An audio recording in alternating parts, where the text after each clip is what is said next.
Welcome to the Golden Age of Cardboard podcast, where we remember a time when stacks of cards were held together with rubber bands and Mickey Mantles were put in bike spokes. We hope you will enjoy and reminisce as you come along with us as we tell stories about the baseball cards from the Golden Age of Baseball. We will examine the state of the vintage baseball card market and talk to some of the greatest collectors in the hobby. You won't be hearing us talk about any chrome or shiny cards here. Now, to take you on this retrospective journey, here's your host, direct from the shallow end of the gene pool, my son, Mike Moynihan. Yo, and hello everybody, Mike here, baseball collector. Welcome to another episode of the Golden Age of Cardboard podcast. Today, we are continuing with our series that we started last week, and we are going through the classic, awesome Bowman sets post-war 1948 through 1955, when Bowman ceased to make baseball cards, at least until 1989. And you'll notice I don't have a camera on today. I wish I did, because I have some great cards from that set to show, but I'm having some technical issues here. So it's going to be audio only for me, but it won't be for my guests. I brought a guy who, first of all, is a great friend of mine. He's a great collector. He's great for this hobby. He can be a little snarky, and that's okay. We like that about him. But it's Dave, Bluejacket66. Hey, Dave. Hi, Mike. How's it going? Happy Monday. Happy Monday. Happy Super Bowl to the Chiefs Day. Yeah, big thing. All I can say is I'm super excited. And I know the agony of defeat, so those Philadelphia fans out there are hurting, but it was a great game, and there's more Super Bowls to come for both of us, I think. I genuinely feel that even the Eagles this morning can be like, hey, you got to the bloody Super Bowl, right? There's a lot of teams that wish they were in the Super Bowl.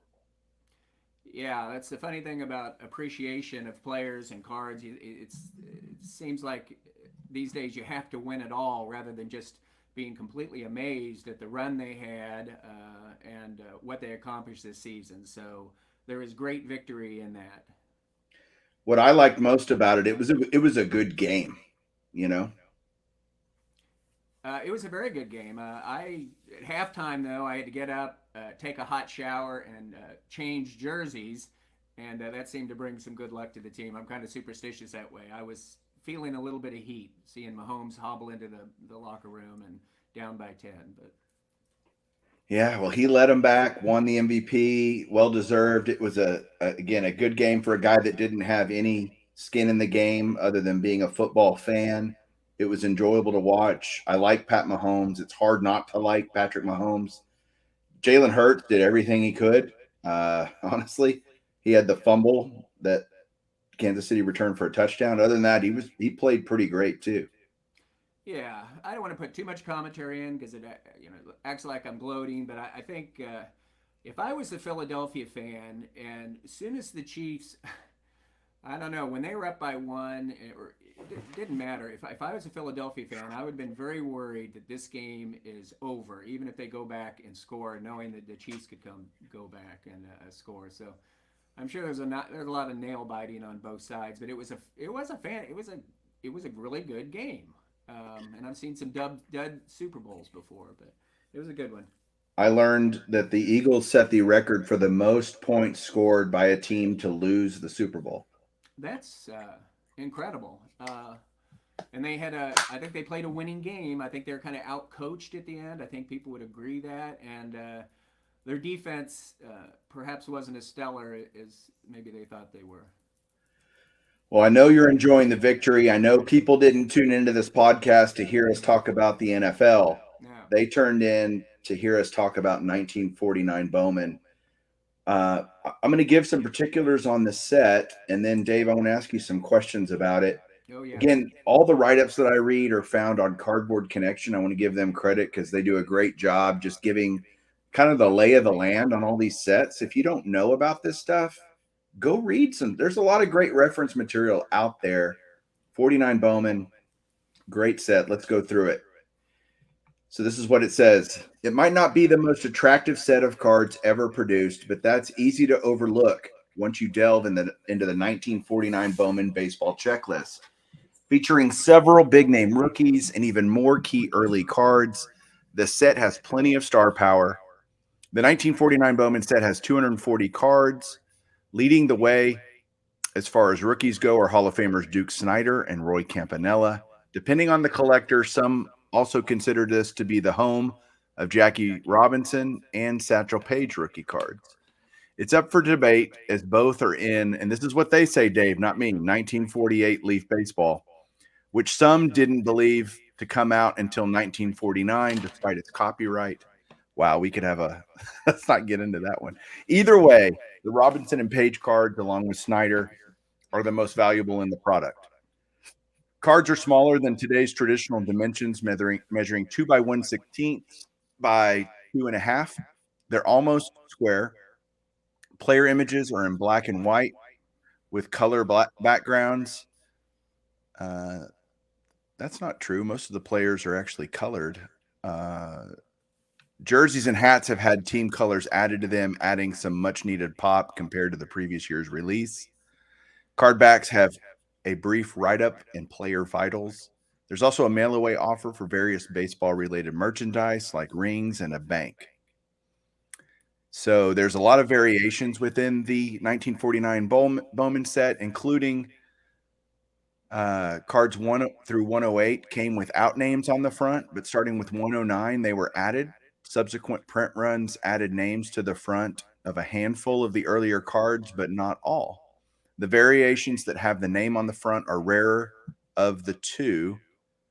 Other cards have slightly different text used for their names in the back.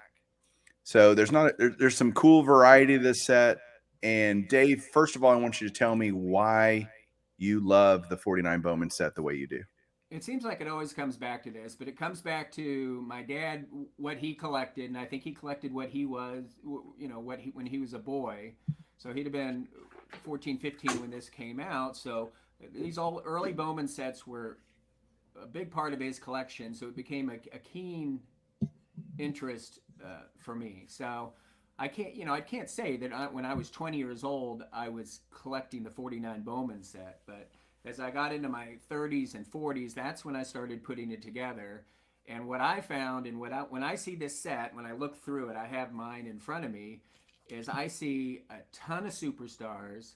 I see out of a 240 card set over 100 rookies, and I see a rainbow of colors, and that just really intrigues me. It's really a delight to look at and to hold these cards. It's different than holding just a regular baseball card, and including a later Bowman and Topps card. They're smaller. They've got a different type of texture that I think holds up well to wear, and I just love them. I think rainbow is when I see this set. Yeah, the backgrounds, all the pastels and the bright reds and yellows. I mean, there's just so many colors. Was there a pattern to the color that you know of? Well, we'll break it down if I could. So these cards were on sheets of 36 players, or 4 rows of 9. And they came out, and so there's 36 per sheet. The first 2 sheets there adds up to 70. Actually, you'd think 72, but it's 73 for reasons I'll give later. But the bottom line is the first 3 sheets, through 108 were essentially all dark blue or dark red background. And then as we got into the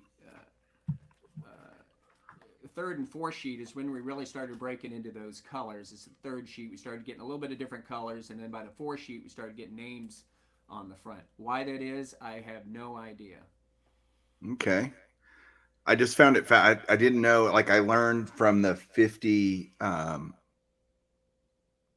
Bowman that I did that every 16 cards was a Yankee and every 16 cards was a Red Sox, and I didn't know that before doing this series. And so I'm trying to learn every time I do one of these episodes with one of you guys. I'm trying to learn new stuff about these sets, and I feel like I know a lot about 49 Bowman, mainly from watching you. To be quite honest, you've taught me so much about this set, and you've really heightened my appreciation for this set. 48 and 49 Bowman always felt like the stepchildren because they didn't include Mantle, Mays, or Aaron, right? So Yeah. I have changed my tune 180 degrees on that. The 48 Bowman is still one of those, really, it's kind of disappointing, I guess is maybe the right word. I Yeah. still love it, still buy them, like have no problem with that. But the 49 Bowman is really where I think they started. Okay. Um, what's weird is the way that they printed these. Like, I don't know. Do you have a Bobby Dorr card in front of you? That's an interesting one where Hall of Fame Well, I have it somewhere in the set. I don't know what number it is in the set. 23. He's number 23. Um, so let me just, since we're talking about these early cards, it's really interesting when I started collecting these, is they have, for whatever reason, in the first two sheets would be up to card 73, they did in either white back or gray back. And why that is, I don't know. I've read that when we say the white back, for your viewers, uh, this is what I mean, kind of a white back. Okay. And they didn't do that on all printings, but they were white back. Probably those were released, I believe, in the Northeast. And then down in the Midwest and South, the backs of the cards were gray. So when I was putting together this set, I was looking for the white back number 4, Jerry Pretty, and I looked for years and years and years. Finally, I dawned on me, maybe I should look this up, and they never made one. So people that were waiting to find what is card number 4, they didn't make it until several printings later, and it was Jerry Pretty. But it's pretty interesting that the first 73 cards came in white back, and then with subsequent printings, they were all gray back. So you can find the first cards 1 through 73, except for card 4, in either a white or a gray background. And then after card 74, they were all with gray backgrounds. Why they did that? I have no idea. Is one more rare than the other? Yeah, I think that people say that the graybacks are, we'll just say, less common Okay. than the white background ones. How much, I don't know. I think that the grays were more difficult to find than the white backs. So.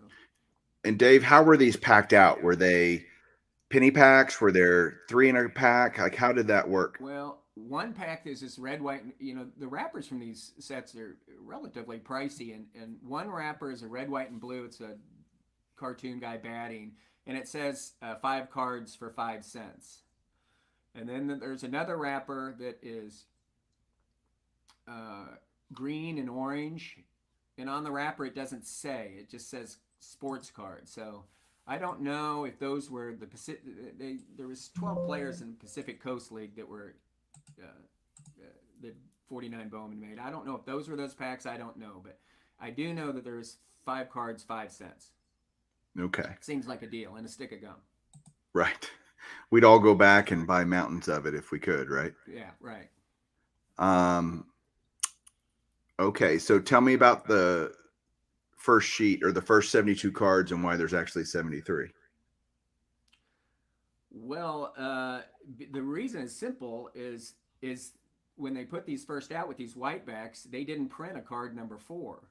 So people that were putting together sets waited and waited and waited. And where's this card number 4?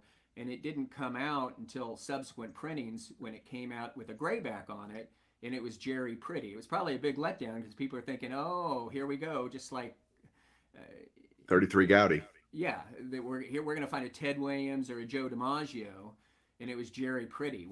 Why? I don't know, nor have I read why. But that's why. And then subsequently, Jerry Pretty, they printed him with a grayback, and then later on, he's one of the 12 variations. So there's actually 240 cards in the set, with the quote-unquote master set being 252. The reason is on that last sheet, there was only 24 players, so they had to fill in the last 12. So they found players from subsequent series, and they reprinted those with some sort of variation. I'll show a picture here. For instance, the Phil Rizzuto, in his first series, here's his card. Yeah, I just got that one back in a recent submission. Yep, and when he was also in that last series, but still the same number on it, but with his name on front. Gotcha. It's still the same card number, but they printed it in that last series. So there's 12 cards with those variations. There's Johnny Mize. He has a variation from the 7th series. Here's his initial card. Yep. Number 85. And then on that last series, he was one of the 12 variations, and they put his name on the front. So there's 6 players that they did a variation where they put their name on the front, and there's 6 players where on the back of the card, instead of their name being in block, they did it in script. And I can show you an example of that just for, here's a quick one. This is Bob Dillinger in the last series. And I don't know if you can see, but his name is in block. Yep, you can see it. And then his variation, he's one of the script variations. His name is in cursive. And not only that, you know, the colors are different. That's what I love about this set. I did not only the 240 cards in plus the 12 variations. I also got the full 73 cards in white, the full 73 cards in gray, and there's other variations. There's cards are different colors. I just have binders. You'll get a player, and he has a different background card, and it's just, I think it just was printing error. I wasn't like that. I think they were trying to make all these variations. It's like Leaf, you know. You like your usual with the baby blue background or the dark background. Same with this. There's just not a lot of quality control. Do you think they were printed by the same company? I mean, there couldn't have been that many companies to be able to print cards like that. Good question. I don't know. Yeah, because I don't know. You see those similar printing. I don't even call them defects, just variation in printing occur in both of those sets from what we both believe are the same year, 1949, right? And yeah, I don't know. It just I wouldn't be shocked if we found out someday that, yep, they were both printed at the same facility by the same people, and they screwed up, or not screwed up. They just had the same issues, right? Could be. Wouldn't shock me at all. No. Here's Al Evans. I don't know if you can appreciate that, but you kind of got a reddish, you got a orange, and you got a yellow. And that makes it, if you're just collecting cards, let me tell you, Al Evans is not an expensive card. It just makes for a heck of a lot of fun, you know, knowing that you can get these cool different variations. So when I look at this, when you look at your binder and you're looking at, or your set, and you're looking at the first 73 cards, I'm going to hold this up for the viewers. This is what you see. You see a lot of red and blue cards. But then you get into the later part of the series where they're really killing it. And you're looking at a rainbow set, and it's really pretty. It's the first color set post-World War II, and we've all been over it. You know, this is when the explosion was happening, and Bowman must have been, and kids must have been thrilled when this set came out. I mean, they had to go wild about it, I would think. So how did you find out, Dave, about all these color variations? And was it just trial and error? Who did the legwork on finding all this stuff out? I don't know the gentleman personally, but he's essentially the king of Bowman, and I spoke about him on that 49 Leaf. Was that Ted Sinaiticus, who's a East Coast gentleman who's a long-term collector who collected these cards as a kid in the 40s. So I've emailed him back and forth, and one of my conversations was Ted. I have all the white back first two sheets. I have all the gray back for the entire set. I have all the variations. I've got these slate backgrounds that we'll talk about. I said I have all these colors of these players, and I said, is there rhyme for reason? He said no. If you're gonna, that's why there will never be a complete master set of this, because there's so many back color variations for whatever reasons they'll never happen. So whenever I've emailed him directly, and when I really want information on something that I'm thinking about, what I do to go to Google, and you've talked about Net 54 baseball before, but I put in my question or what I'm thinking about, and then I'll write 1949 Bowman variations, Net 54, and you'll get links to all of their deep archive of information, and that's really my go-to. I'll search other things like you do, because there's a lot of knowledge out there, but most of the boot work, to answer your question, most of the leg work was done by these collectors, the original collectors, really, of it, right? Collectors, yeah. That's them. These guys that were collecting in the 60s and 70s and 80s, and now we think we're hot shots, and we don't know nothing compared to them, to be honest. Right. Yeah, but it's good to pay that knowledge forward. Like the stuff that you've learned, I think one of the things you enjoy is giving that knowledge to the next generation of collectors out there, to say, look, let's not forget about all this cool stuff. And again, you've done that for me so much. Let's go through kind of some of your favorite cards from the set. How can your favorite card not be, and I'll hold it up, and we really need to talk more about it, the Satchel Paige. Yep. It is, it's got that baby blue background, that nice. Is it blue or is it green? Picture. And that's an iconic card. The 49 Leaf Satchel Paige is certainly my bucket list card, but I think this is a better looking card, and it's one of my favorites. Another one that people love, they love the 49 Campy. We talked about some of the Hall of Famers and rookies in this set, but walk me through them. Ashburn, Roberts, Campanella, Snyder, Early Wynn, Bob Lemon, and that Lemon's a tough card. I think it's Preacher Rose rookie card, and he may be the toughest card in the set. I think he's in the 5th series, which for some reason of the high numbered series, that 5th series is the toughest. But I love the Page. I wish the Campanella, which we all love. Don't you wish he had his logo? Yes. Why that is, I don't know why they don't have a logo. Yeah. I still love the card. I have that card as well. The only key card I'm missing a lot of Hall of Famers, but the key card I'm missing is that one that you're holding up right now, which is the Jackie Robinson. Yeah, here's you can see the cream or white back versus the gray back for you that are, maybe you're going to put this on YouTube, but I got to admit, I love this image compared to the Leaf as well. Look at that. I mean, just wow. Yeah, it pops. Yeah, Mike. Yeah, it's really shot up in price or value, or however you want to look at it. But I love those. I know you love the Snyder. I do. The yellow on that is so good. Probably the disappointing card to me that I think is just kind of meh is and I'm not dogging it, is the Mutual. Okay. I actually like the Mutual. I like it a lot. Yeah. Yeah. Better than his Leaf. A lot of the images in this set are portraits, and then they're these batting, and it just doesn't do a lot for me. But I kind of wish, boy, if it only had a cardinal red background or something like that. Yeah.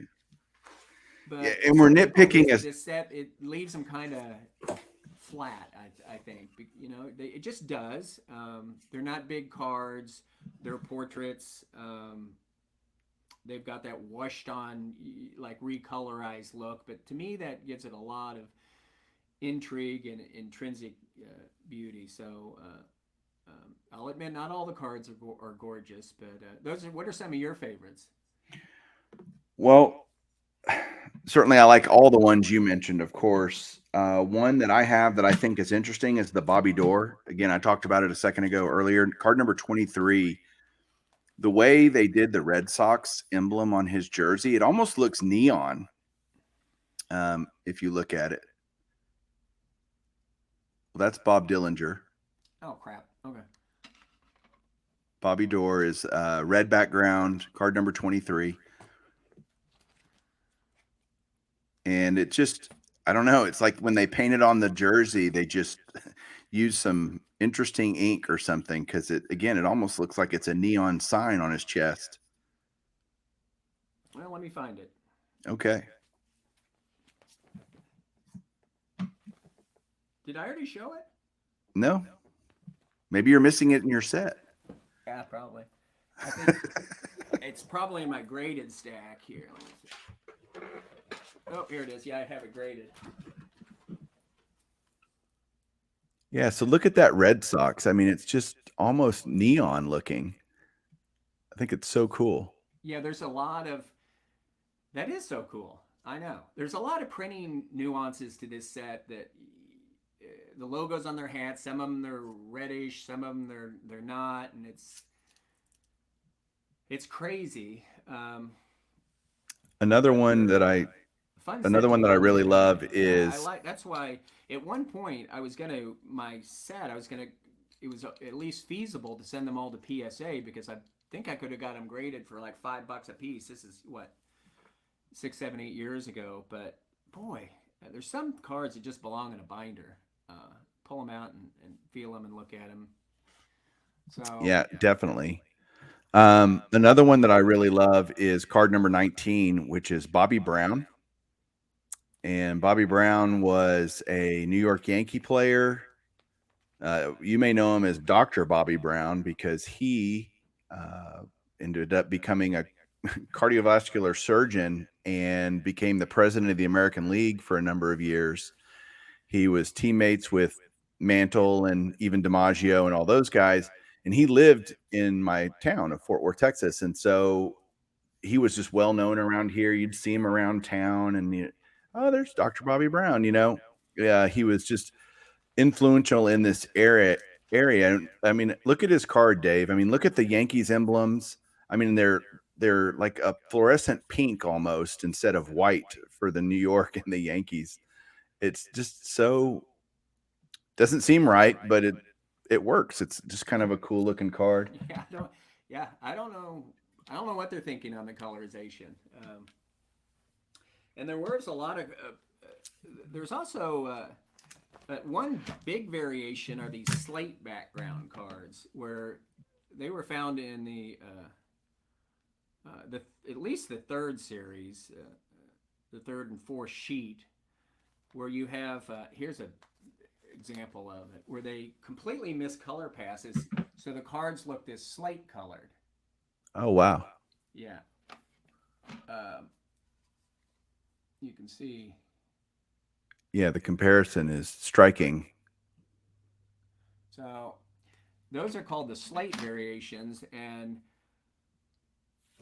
I know that some of them were hand cut off sheets. They're kind of scrap cards, but there's some people that say they came in packs. They claim they came in packs as well. But these are pretty sought after. These, I'll show you. You can see these. Wow. Slate. So yeah, I got my section in my binder that are my slate background. So if you're collecting the set or you're putting it together and you look, I mean, you can just, these things pop up, so it becomes this endless thing. So at some point a few years ago, I decided I'm not looking for any more 49 Bowman. I'm not looking at this set. The one thing I did do when I did it is I didn't want any gum stains. I wasn't caring about centering and whatnot. I wanted good condition, but none of mine have gum stains. But I had to just stop looking, because next thing you know, it's a nonstop project of upgrading and finding different backgrounds. So I just put it away, and it is what it is. Well, I've got to. I would be remiss if I didn't talk about the card that you love to hate in this set, and that's card number 142, the Eddie Waitkus. Yeah. That's some sort. When did that become some sort of an inside joke among people? I don't. Some of the podcasts, it's Don's Field of Dream. Those guys, they talk about it like every podcast they do. I'm completely missing the inside joke, but it is an interesting story. So go ahead and tell it. Sure. Well, I mean, Eddie Waitkus is part of the 300 Great Cards by Mike Payne for some reason other than the kind of, pop culture reference that Eddie Waitkus, his ties to the story that led to The Natural, right? He was, even on the back of his card, not on this one, but I can't remember what year it was, that it talks about him getting shot by a woman, and losing a couple seasons or a season or something like that. And that inspired the gentleman who wrote The Natural, which of course became a great baseball movie in the 80s. Robert Redford, of course, played, the classic role. I actually have that card in a 7. It's my highest 49 Bowman graded. It's the back it's a variation back with the script name. Right.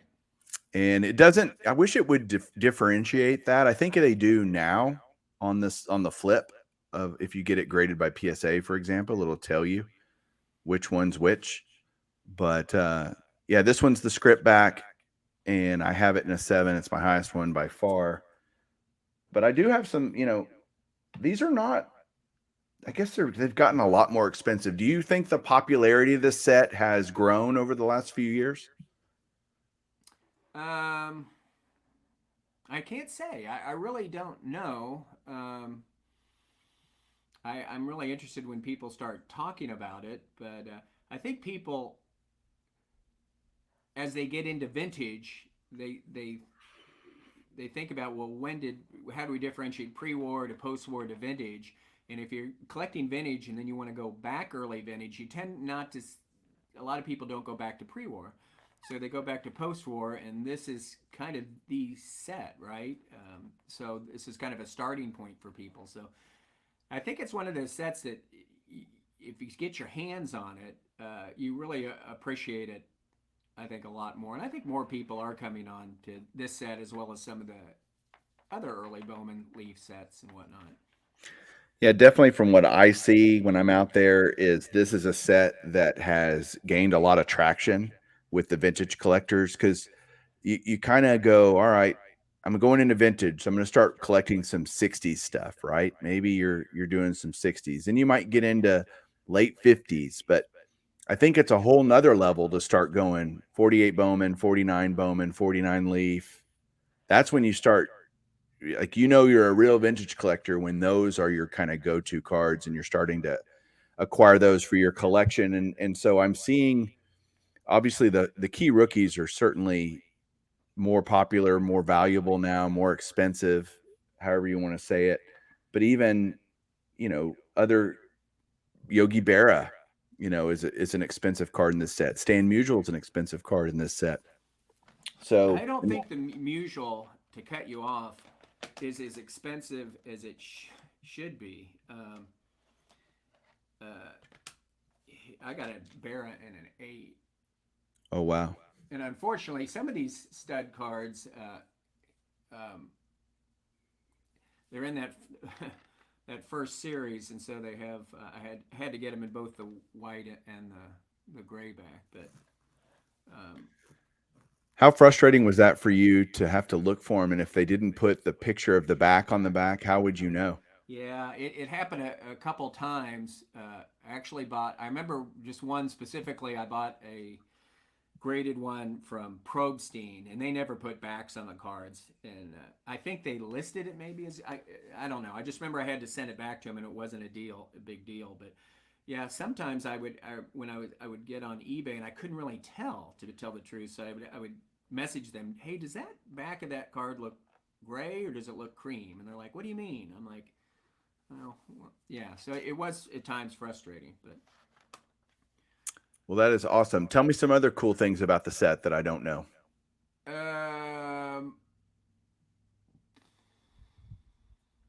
All right. So I don't know what else there is really to tell about it. We've been over the 7 series, sheets of 36, missing number 4, essentially blue and red for the first 73 cards, then become color, then become names on the front. So I think that's about it. I don't think I personally know of anything else other than I think that Preacher Row is just kind of a sneak. He may be one of the toughest. The 5th series, I think, was the toughest series. But like any other high number series, why was the 5th series tougher? I don't really know. But were they distributed nationwide? Yeah, Bowman was. Yeah. Yeah. I wonder if the names on the back on the front is just they got more creative in the further series, so. or they? Yeah. The color started, and then the names started appearing on the front. So, isn't that you think they'd have it all set up? Okay, here's our cards. We're releasing these, and these, and these, but it's like someone said, "Hey, wouldn't it be neat if we use this color in the next printing?" And hey, why don't we slap some names on them? I don't know. Well, my theory would be, and this is purely speculation, but I think it's a reasonable theory. Remember, Leaf is coming on the scene, right? So they have copyrights 48. They were obviously starting the process of putting out a set in late 48, releasing them in 1949. Bowman puts out it had been working on its first couple of series in 48. Oh crap, here comes Leaf. All the cards have names on them. We need to add names because we need to be competitive with this other upstart series. So we're going to add names. We're going to add even more colors because Leaf had all the different colors. So maybe the original plan was keep them all the way the first series looked. But hey, we need to be more competitive. So let's add names. Let's do these different color. We can do all these different colors. Great. Let's do that. Yeah, it's four different color run, so you can mix and match and add more paint and whatnot. But yeah, had the set just been these 2 colors, that's not really cool, isn't it? And then all of a sudden you're getting the aquas and the oranges and the goldens and the pinks, yellows, the golden one. Makes it that's a very good thought there that they may have looked at Leaf and said, man, those cards are popping my eyes. Let's jazz this up a little bit. That's an excellent thought. Yeah. Probably correct, actually. It just seems to make sense to me, but I wasn't around to talk to the Bowman guys and see what made them spice up the set, so to speak, down the road in the later series. Competition's a great breeder of innovation, right? It sure is. Now, you'd mentioned on the back of the card the giveaway. There's a couple different giveaways. Here's an official baseball ring. It's made of a durable metal. It's adjustable, blah, blah, blah. And it's got some cross bats on it. So you send in 15 cents and 3 baseball wrappers for that. And the other giveaway was this plastic baseball. I think it was a game. It was like a regular size plastic baseball that was kind of on a little mount. And I think that maybe some little players came with it, and they said you could use it as a bank. And I think you had to send in whatever 10 cents and 5 wrappers for that. But I've actually, I remember I was reading on a website, hey, has anybody ever seen any of these giveaway toys on the back? And someone had sent in a picture, a grainy, terrible picture of the plastic baseball bank. I've seen one of those, not in person. I've just seen a picture of it. Because a lot of these cards are rare because of giveaways. Remember these early ice cream cards in the 20s that we talk about? Yep, get a gallon of ice cream. You're supposed to send your cards in, and you get ice cream, or you get a toy, or you get a pennant, or you get a glove, or something like that. And those cards are gone. But here you get to keep the card, but still, you would think that you would see some of these rings or some of these banks every once in a while, because I would guess that hundreds, if not thousands, of people did that. But I've never seen that. I've never seen the rewards of the giveaway, other than a picture.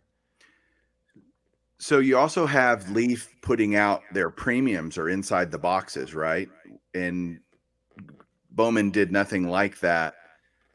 If you were to look at the whole thing, if you know, with wonderful hindsight that we have basically 70 years later, 70 plus years, 75 years later almost, which do you like better, the 49 Leaf or the 49 Bowman? If you had to get rid of one, which one would you get rid of?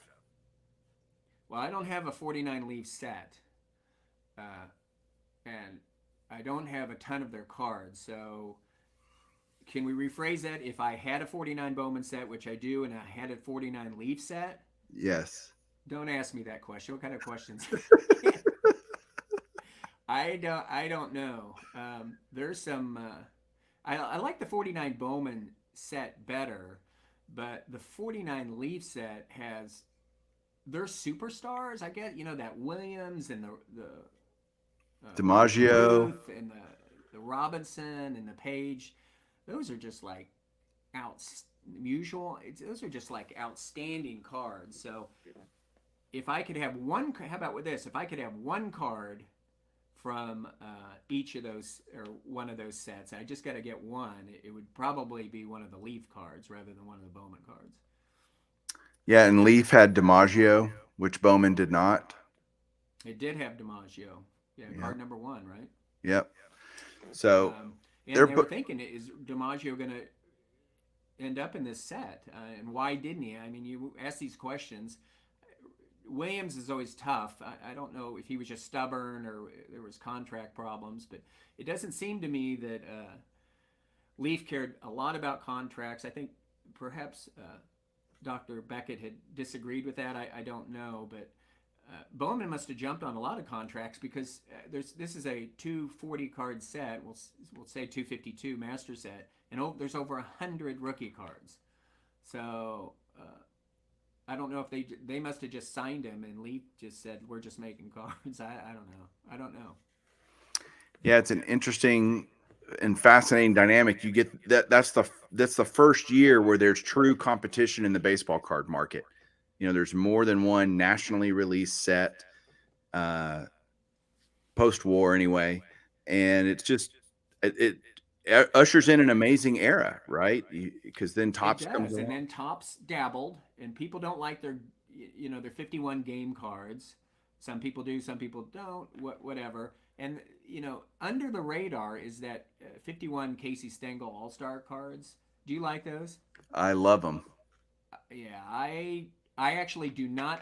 I at one time owned 4 or 5, but I do not own any anymore. And I'm like, I have to get back. I have to own one of those cards. They're so difficult, and they're punch-out cards, kind of stand-up cards, and they're beautiful. I mean, they're not the greatest images, but they're good photograph images on that glossy. It's a real card. It's a real glossy card. Perhaps one of the first times we saw that, like a real glossy card, and so Topps dabbled, and then they started hitting home runs. Well, Dave, I appreciate so much you coming on and just, again, dumping knowledge on everybody, myself included. Thank you for coming on and talking with me about this set. I'm excited to continue this series and keep going through all the Bowman sets, but any final word? You got a lot of friends that know a lot about these early Bowman sets, so don't come to me for the rest of the Bowman series because most of our friends out there know more about them than I do, and I'm anxious to hear about them. Well, thank you, my friend. I will sign off for now. Thanks, everybody, for watching. Thanks for listening. Hope the audio quality was okay on my end. We will see, but sorry about the technical difficulties. We will catch you guys soon. Keep collecting. Thank you.